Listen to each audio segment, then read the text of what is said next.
Hindu code bill के तहत 3 कानून ऐसा था जिससे भारत के सभी महिलाओं के सपोर्ट में था। बाबा साहब हिंदुओं के कानून को ठीक करना चाहते थे क्योंकि उनका समाज हिंदू कानून के अंतर्गत आता था। उनका कहना था कि हिंदू समाज में महिलाओं को पुरुषों के बराबर अधिकार मिलना चाहिए। 1955 से 56 के बीच कुछ अधिनियम पास हुआ, जिनमें से पहला अधिनियम था हिंदू विवाह अधिनियम। इस एक्ट के तहत हिंदू पुरुष एक पत्नी के होते दूसरा शादी नहीं कर सकता। दूसरा अधिनियम था हिंदू सक्सेशन एक्ट अर्थात हिंदू उत्तराधिकार अधिनियम। इस अधिनियम के तहत बेटों के साथ बेटियों को भी संपत्ति का अधिकार माना गया।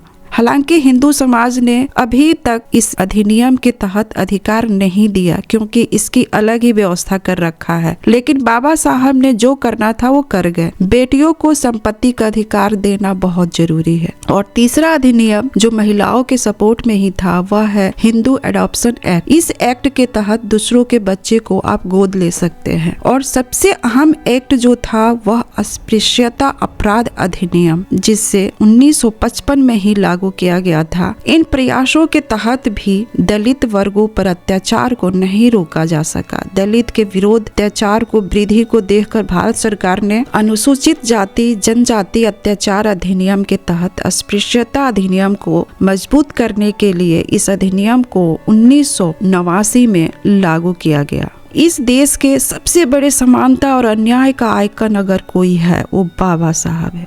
महिलाओं के अधिकार, दलितों के अधिकार, वंचितों के अधिकार, किसानों मजदूरों का हक दिलाने का अधिकार दिलाने वाले उस भगवान का अगर नाम है तो वह है डॉक्टर भीमराव अंबेडकर जी। जी हाँ, यहाँ हमने भगवान शब्द का प्रयोग किया है। तो बता दूं, बाबा साहब हमारे लिए भगवान ही है जिससे बिन मांगे सब कुछ दे दिए। आज मनुस्मृति को लेकर सोशल मीडिया पे ट्रेंड चल रहा है। एक तेज तरार प्रवक्ता JNU की PhD स्कॉलर प्रियंका भारती एक डिबेट में मनुस्मृति के एक पेज को फाड़ती है। इस बात को लेकर सोशल मीडिया पर हंगामा हो जाता है कि आपने हमारे धार्मिक ग्रंथ को फाड़ दिया। मैं तो कहती हूँ कि ये काम भारत के कोने कोने की महिलाओं को करना चाहिए। तो प्लीज इस वीडियो को जी जान लगा दे शेयर करने में, जिससे भारत के कोने कोने में इस मनु जी का किताब मनुस्मृति का खुलासा हो सके। नमो बुद्धाय।